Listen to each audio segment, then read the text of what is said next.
नमस्कार उमेश जी, बहुत बहुत स्वागत है आपका। जय सिया राम अंजू जी। जय सिया राम। सर, रशिया और अमेरिका के बीच में भारत को हथियार देने में एक होड़ सी मच गई है। अमेरिका कह रहा है कि मेरा F-35 ले लो। रशिया ने पहले ही कहा था कि सुखोई 57 मैं आपको देने को तैयार हूं। और अब खबर यह भी आ रही है कि रशिया हमको अनमैन्ड फाइटर प्लेन भी देने को तैयार है। आपने बरोबर बोला। अब जो भारत के ऊपर एक तरह से मेहरबानी हो रही है, तो रशिया और अमेरिका दोनों भारत के साथ डील करने के लिए रेडी है। और अब देखिए, रशिया तो जिस हिसाब से हमें डील्स पे डील्स देता जा रहा है, तो this is a mouth watering deal. America तो अपना जो जंग का जो कबाड़ है F-35 ऑफर कर ही रहा है। रशिया ने हमारे लिए डील स्वीटन कर दी है। इसके अंदर जैसे आपने बताया, अनमैन्ड कॉम्बैट एरियल व्हीकल जो है S-70, जिसका नाम बताया जाता है ओके हॉटनिक, इसको ऑफर किया है। अब आपको मालूम है कि कॉम्बैट एरियल फाइटर जेट तो आपको मालूम है कि इनविजिबल है, सब चीज है। इसके अंदर बताया जाता है कि ये जो अनमैन्ड कॉम्बैट एरियल व्हीकल है, ये एक तरह से इतनी हाइट पे उड़ता है कि इसको कोई भी राडार पकड़ नहीं सकता। इसके ऊपर जो कोटिंग होती है ना, इसके कारण वो जो एयरक्राफ्ट है, जो अनमैन्ड कॉम्बैट एरियल व्हीकल है, वो इनविजिबल हो जाता है। इसके अलावा ये 20 टन का जो है, एक तरह से बहुत, इसकी जो विंग्स है अराउंड एक तरह से 20 मीटर्स है, 65 फीट है। बहुत सारे वेपन सिस्टम्स हम इसके अंदर इंटीग्रेट कर सकते हैं और इसको यूज कर सकते हैं फॉर इंटेलिजेंस, सर्वेलेंस, रिकॉनेसेंस और फिर बाद में टारगेट करने के लिए। भले ही दुश्मन के हम उनके कमांड सेंटर, उनके मिसाइल सिस्टम्स, वो डीप एनिमी टेरिटरी में जाके हम उनको टारगेट कर सकते हैं। देखिए, ये बहुत बड़ी अचीवमेंट रहेगी, क्योंकि नेक्स्ट टाइम आपको मालूम है जो वॉर होगा वो टू फ्रंट वॉर होगा। एक तरह से सिर्फ पाकिस्तान इन्वॉल्व नहीं रहेगा, उसमें चाइना भी इन्वॉल्व रहेगा। और इस टाइम हमें हाई वेपनरी की जरूरत है। और चाइना ने अपने आप को ड्रोन में बहुत आगे कर लिया है। अब भारत को unmanned combat aerial vehicle invisible चाहिए, invisible unmanned combat aerial vehicle चाहिए। और रशिया ने बता दिया है कि S-70 ओके हॉटनिक हम आपको ऑफर कर रहे हैं। इससे हम चाइना को भी काउंटर कर सकते हैं। और आगे देखिए, उसके साथ उन्होंने बोल दिया है कि आप S-57 एक्सपोर्ट वेरिएंट हम आपको देने को तैयार हैं। और जो ये जो एयरक्राफ्ट है, भारत को एक तरह से पूरा जो सोर्स कोड है वो देने को तैयार है, जिसके कारण हम हमारी ब्रह्मोस और BrahMos next generation, Rudram anti missile, अस्त्रा BB RAM missile और हाइपरसोनिक और ग्लाइड व्हीकल, जो भी मिसाइल जो भारत डेवलप कर रहा है, इवन हमारा जो बंकर बस्टर बॉम्ब हम डेवलप कर रहे हैं अग्नि वाला, उसको भी हम हम एक तरह से सुखोई 57 में डाल के लेके जा सकते हैं। आपको मालूम है, जब ऑपरेशन सिंदूर में भारत ने फ्रांस से पूछा था सोर्स कोड, ताकि हम अपनी ब्रह्मोस मिसाइल उसमें इंटीग्रेट कर सकते हैं, तो फ्रांस ने मना कर दिया। रशिया ने बोला है हम आपको सारा सोर्स कोड देने को तैयार है। उसके अलावा टेक्नोलॉजिकल ट्रांसफर, मतलब भारत के अंदर को प्रोडक्शन होगा, और ये होगा नासिक के प्लांट्स में होगा, हिंदुस्तान एरोनॉटिक्स लिमिटेड के प्लांट में होगा। फिर उन्होंने ये बोल दिया है कि हम आपको IP राइट्स भी देने को तैयार हैं। IP राइट्स मिलने के बाद आप ये देखेंगे कि हम ये जो सुखोई 57 है, भारत इसको एक्सपोर्ट भी कर सकेगा। जैसे हमने अभी ब्रह्मोस जो हमने डेवलप किए रशिया से जॉइंट कोलैबोरेशन में, हमने एक्सपोर्ट किया फिलीपाइंस को, वैसे बहुत सारे देशों को हम सुखोई 57 एक्सपोर्ट कर पाएंगे। सबसे बड़ी बात है लोकलाइजेशन ऑफ कंपोनेंट्स। हमें इसमें कोई भी चाइनीज या दूसरे कंपोनेंट्स लेने की जरूरत नहीं है, सारे कंपोनेंट्स भारत में ही बनेंगे। और इसके कारण भारत के अंदर जो MSME सेक्टर है, कॉर्पोरेट सेक्टर है और जो टेक सेक्टर है, सबको फायदा मिलेगा। भारत के अंदर एक फाइटर जेट का इकोसिस्टम बनेगा।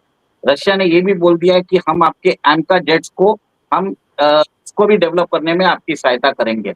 देखिए, आपने देखा होगा ऑपरेशन सिंदूर में क्या हुआ। हमने हमारे टेरिटरी में रह के पाकिस्तान के एयरबेसेस को उड़ाया था, हमने उनके प्रिसीशन टारगेट्स किया था, हमने उनके आतंकवादियों को मारा था।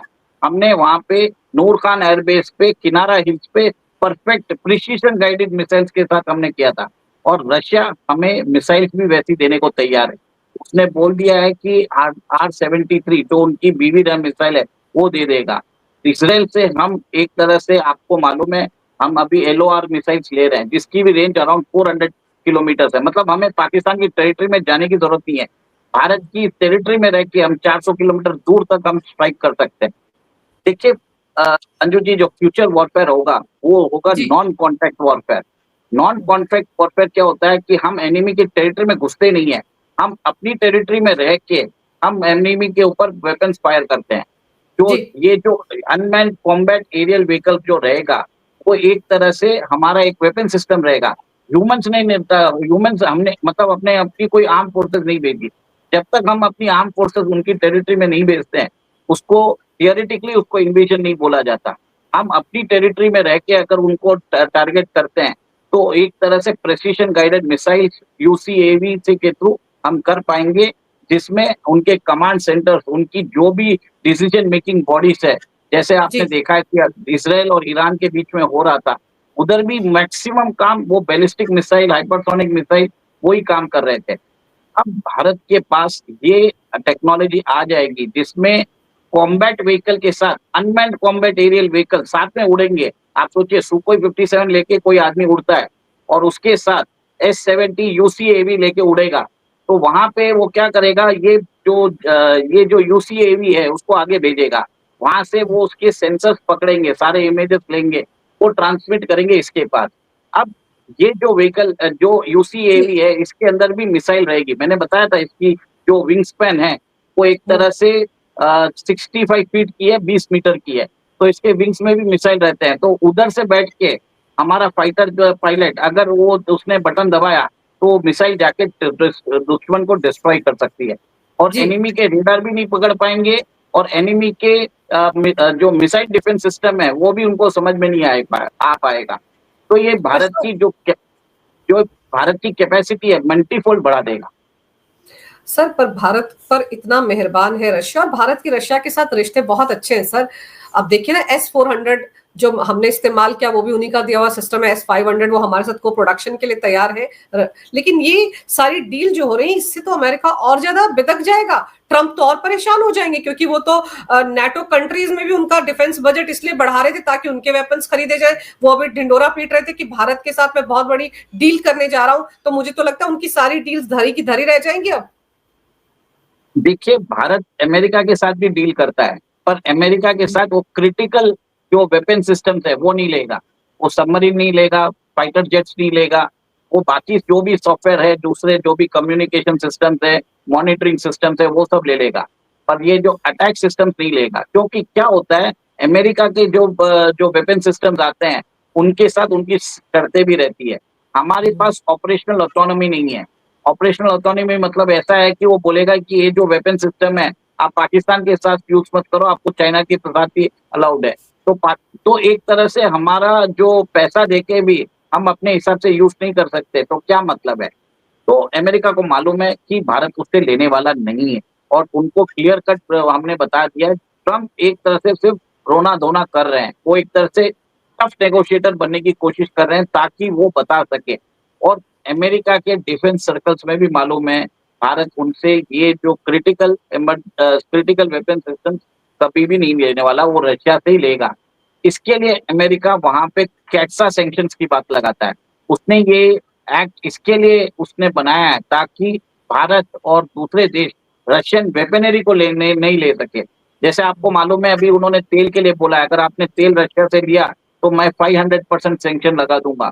वैसा वो एक तरह से हमारे ऊपर दबाव डालने की कोशिश कर रहा है, पर भारत ने सीधा बोल दिया है कि हमको जो सही लगेगा हम वो करेंगे। और भारत के आपको मालूम है डिफेंस सेक्रेटरी ने भी बोल दिया है कि हम किसी फ्रेंडली नेशन से 5th जनरेशन फाइटर एयरक्राफ्ट लेंगे, और वो फ्रेंडली नेशन जिस हिसाब से हमें लग रहा है रशिया के अलावा हमारा कोई भी टाइम टेस्टेड फ्रेंड नहीं है। आपको बता देता हूँ, ईरान और इसराइल युद्ध में ईरान ने रशिया के को कंप्लेन किया, आप हमें सुखोई 57 फाइटर जेट क्यों नहीं देते। अब आप सोच लीजिए, ईरान के साथ जो इनके इतने घनिष्ठ संबंध है रशिया के, उसको भी रशिया सुखोई 35 का अपना जेट नहीं दे रहा है, उसको भी ट्रस्ट नहीं कर रहा है। भारत को तो टाइम ट्रस्टेड पार्टनर है, भारत कभी भी रिवर्स इंजीनियरिंग नहीं करता कोई वेपन सिस्टम्स की। चाइनीज वाले क्या करते हैं, सारे वेपन सिस्टम को उन्होंने रिवर्स इंजीनियर किया है। Bharat joint production and collaboration की बात करता है, जिसमें जो एक्सपोर्ट भी होते हैं उसका जो बेनिफिट है रशियन जी। कंपनीज को भी मिलता है, रशियन इकोनॉमी को भी मिलता है। Bharat is a time tested partner of Russia. और अर्स्टवाइल सोवियत यूनियन में आपको मालूम है 1979 में 71 में जैसे इंडो बांग्लादेश वॉर में जब अमेरिका अपनी 7th फ्लीट भेज रहा था, उसको रोकने के लिए रशियन सबमरीन आई थी। इसी के कारण अमेरिका उस युद्ध में जुड़ नहीं पाया और हम एक तरह से हमने पाकिस्तान को मुंह की शिकस्त दी थी, जिसमें उनके 93,000 soldier, half of the Pakistan army ने एक तरह से हमारे सामने सरेंडर कर दिया था। पर सर, अब इस डील से तो चाइना को भी मिर्ची लगेगी, पाकिस्तान तो परेशान होगा ही होगा, क्योंकि चाइना और रशिया के रिश्ते भी सर अच्छे हैं। तो चाइना को भी तो लगेगा कि अरे भारत पर बहुत ज्यादा मेहरबानी हो रही है रशिया की तरफ से, पुतिन की तरफ से। देखिए, जो मैं बता रहा हूँ आपको S-400 सिस्टम्स है ना, रशिया ने भारत को दिया है, टर्की को दिया है, चाइना को दिया है।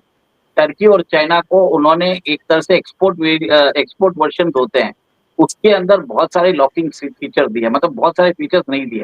भारत को सबसे एडवांस वर्जन दिया S-400 में।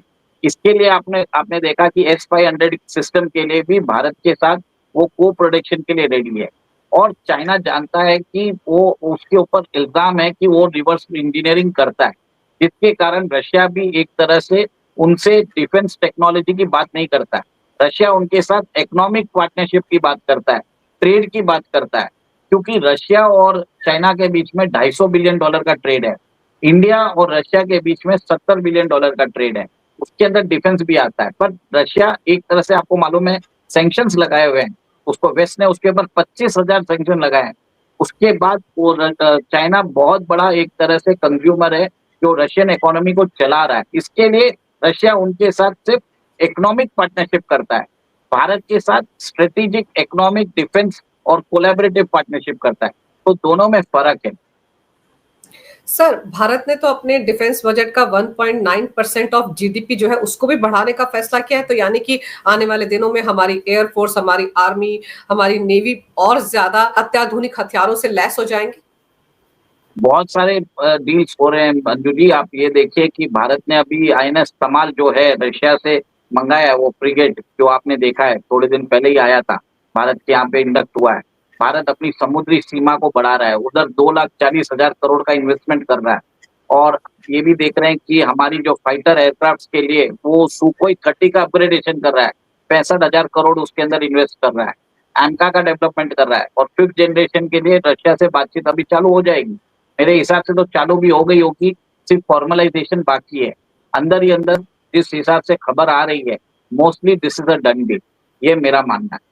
अभी आप ये देखो ना कि ट्रंप ने किस तरह से धमकी दी है ब्रिक्स कंट्रीज को टैरिफ बढ़ाने की। 14 कंट्रीज के ऊपर 25% टैरिफ लगा भी दिया है, और ये भी कह दिया है कि कोई और नया कंट्री अगर ब्रिक्स में जुड़ता है तो उस पर भी 10% एक्स्ट्रा टैरिफ लगाया जाएगा। ये क्या है? मतलब क्या ब्रिक्स से डरा हुआ है, या उसको लग रहा है कि भारत जो पहले इंपोर्टर था हथियारों का एक्सपोर्टर भी बनने जा रहा है, बहुत सारे देशों में उसके हथियार खरीदे जा रहे हैं, नेटो कंट्रीज लाइन लगाकर खड़े हुए हैं, भारत से ब्रह्मोस मांग रहे हैं, आकाश तीर मांग रहे हैं। देखिए, यही तो है ब्यूटी भारत की कि सब लोग भारत के साथ कोऑपरेशन करने को तैयार है। रशिया को डिफेंस सिस्टम्स ऑफर कर रहा है, इजराइल ऑफर कर रहा है हमको, जर्मनी ऑफर कर रहा है, फ्रांस ऑफर कर रहा है, इवन जापान जो है वो भी बोल रहा है कि हम आपको इंजन के डेवलपमेंट में हेल्प करने को तैयार है। और अमेरिका तो बैठा ही है, अमेरिका तो बोल ही रहा है कि हमारे साथ कर लो। पर भारत क्या बोल रहा है, अपने शर्तों पे करना चाहता है। और भारत ने पहले बोल दिया है कि जो टेक्नोलॉजिकल ट्रांसफर जो हमने एग्रीमेंट किए हैं, पहले उसको आप ऑपरेशनलाइज करो। जो हमारे जी इंजन है जो रोक के बैठे हो, वो आप हमको पहले दो। तो अभी जी ने एग्री कर लिया है कि हर महीने 2 इंजन देने वाला है, जिसके कारण अभी हिंदुस्तान एरोनॉटिक्स लिमिटेड हमारे जो तेजस प्लेन है, इंडियन एयरफोर्स को दे रहा है वापस, सप्लाई चालू हो चुकी है। तो कहीं ना कहीं आप ये देखेंगे कि भारत के अंदर एक इकोसिस्टम बनता जा रहा है।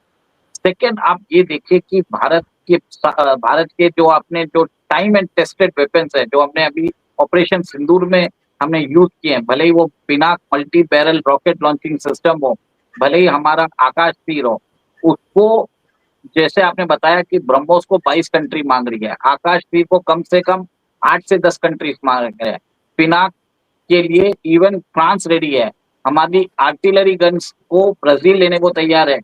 तो हर जगह भारत का डंका बजता जा रहा है। और इनफैक्ट अगर आप देखा जाए भारत अपने जो सिस्टम्स है आधे दाम पे बनाता है और ड्यूरेबल होते हैं, हर कंडीशन में चलते हैं। उसको टेस्टिंग किया जाता है, सियाचिन में भी चले और रेगिस्तान में भी चले और सुंदरबन के अंदर फॉरेस्ट में भी चलते हैं। तीनों जगह अगर चलते हैं तो ही वो भारत उस सिस्टम को अपने अंदर इंडक्ट करता है। सर बाकी कंट्रीज को देखो ना, अब F-35 जो था वो कैसे पड़ा हुआ था तिरुवनंतपुरम में, वो यहाँ के शायद एटमॉस्फेयर में चल ही नहीं पाया, एनवायरनमेंट में चल ही नहीं पाया। वो बात सही है आपकी। जो रशियन जो सिस्टम्स बनाए जाते हैं वो एक तरह से कोल्ड क्लाइमेट के लिए बनाए जाते हैं। इंडियन क्लाइमेट के हिसाब से ट्रॉपिकल क्लाइमेट है, यहाँ पे थोड़ा सा इसको एडजस्टमेंट करने की जरूरत है। रशिया समझ चुका है, इसके लिए उसने बोल दिया कि हम इंडिया के अंदर ही आपके साथ को प्रोडक्शन करने को तैयार है। एवरी अदर कंट्री को समझ में आ गया इंडिया एक बहुत बड़ा मार्केट भी है, यहाँ पे लेबर भी चल सकता है, यहाँ पे प्रोडक्शन फैसिलिटी भी है, डेमोग्राफिक डिविडेंड भी है। इंडो पैसिफिक में आप इंडियन ओशन रीजन को देख ले तो सेंटर में है और एक तरह से अमेरिका के 800 मिलिट्री बेसेस है, उनको भी मिलिट्री कंपोनेंट्स की सप्लाई चाहिए। तो भारत एक तरह से अपनी ज्योग्राफिकल एरिया के कारण सब कंट्रीज की एक तरह से बोल सकते हैं फेवरेट स्पॉट बनता जा रहा है कि सब लोग अपना production facility, MRO facility, design development सब भारत में करना चाहते हैं। इसके लिए आपने देखा कि यूपी में कितने क्लस्टर्स बनाए हैं। वो योगी जी ने, आपने ये भी देखा होगा कि योगी जी ने अभी ब्रह्मोस की मिसाइल की डिफेंस की फैक्ट्री खोली है वहां पे सिंदूर के एकदम नेक्स्ट डे शायद 11 या 12 तारीख को हुआ है, जिसमें बताया गया है कि 100 से ज्यादा मिसाइल्स, ब्रह्मोस मिसाइल्स हम एक साल में हम बना सकते हैं। तो भारत के अंदर इकोसिस्टम तो बन ही रहा है, मिलिट्री इंडस्ट्रियल डिफेंस कॉम्प्लेक्स बन ही रहा है। सर बिल्कुल सही कह रहे हैं आप। और अब देखना ये होगा सर कि F-35 तो अब अमेरिका भारत को बेच नहीं सकता, उसकी दुर्गति हमने देख ही ली। लेकिन अब जो हथियार खरीदे जा रहे हैं रशिया से, उनको लेकर हमारे पड़ोसियों को कितनी मिर्ची लगती है, किस तरह का रिएक्शन आता है, ये भी देखना दिलचस्प होगा। लेकिन आपने सर बहुत ही विस्तार से इस विषय पर अहम जानकारी मेरे दर्शकों को दी, आपका बहुत बहुत धन्यवाद। नमस्कार, भारत माता की जय हो, वंदे मातरम, जय सिया राम। जय सिया राम।